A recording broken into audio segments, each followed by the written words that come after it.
नमस्कार दोस्तों, मैं आपके साथ परमिंदर नारायण। आज हम पहुंचे हैं उत्तराखंड संस्कृत विश्वविद्यालय हैदराबाद में, जहां एक छात्र कल्याण परिषद के चुनाव होने हैं। अभी कुलपति साहब से भी हम बात करेंगे और जो चुनाव अधिकारी हैं उनसे भी बात करेंगे। क्या क्या प्रक्रिया रहने वाली है, कब से यहाँ नामांकन होंगे, क्या कुछ कहेंगे। अभी हम कुलपति साहब से भी बात करेंगे। सितंबर को एक साथ जब चुनाव हो रहे हैं तो चुनाव शांतिपूर्वक संपन्न होने की अधिकतम संभावना बनी रहती है।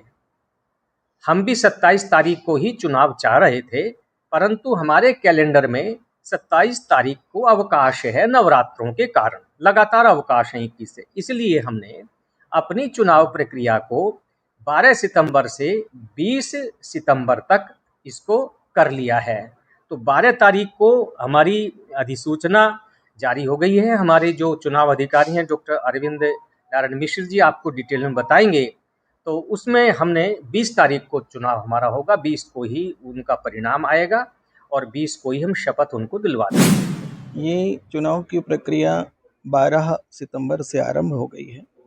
लिंगदोह समिति के अनुसार लिंगदोह समिति जो बनाई गई थी विश्वविद्यालयों महाविद्यालयों में निर्वाचन प्रक्रिया पूरी कराने के लिए, उसके जो प्रावधान है उसके अनुसार चुनाव कराया जा रहा है। और ये इसका जो आरंभ है ये 17 आरंभ से होता है। 17 आरंभ से 6 से 8 सप्ताह के अंदर इस यथासंभव इस चुनाव प्रक्रिया को पूरा करना होता है।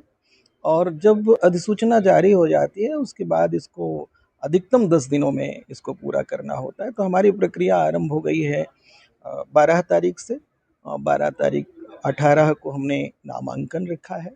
19 और 20 इसमें ये 3 दिनों में ये प्रक्रिया पूरी कर ली जाएगी। किस तरीके के छात्र इसमें भाग ले सकते हैं? ये जो विश्वविद्यालय में रेगुलर मोड में जितने विद्यार्थी पढ़ रहे हैं सब इसके जो छात्र कल्याण परिषद के पदाधिकारी बनने की पात्रता रखेंगे, वो भाग ले सकते हैं इसमें। कुछ ऐसे छात्र भी हैं जो 1 साल का जो गैप हो या वैसे कोई बीच में ऐसे हो, वो भी भाग ले सकते हैं? लिंगदोह कमेटी के प्रावधान के अनुसार एक टर्म उन्होंने यूज़ किया है लिंगदोह कमेटी ने, एकेडमिक कैरियर का जो आशय है वो उसमें जिस किसी का कोई बकाया है एकेडमिक, जैसे कोई फेल हो गया है विद्यार्थी, उसको बैक पेपर देना है, या कोई ऐसा विद्यार्थी है 1 वर्ष पढ़ा और उसके बाद किसी दूसरे पाठ्यक्रम में कहीं दूसरे यूनिवर्सिटी चला गया और वो जब आता है तो वो भी एकेडमिक कैरियर के रूप में माना जाएगा।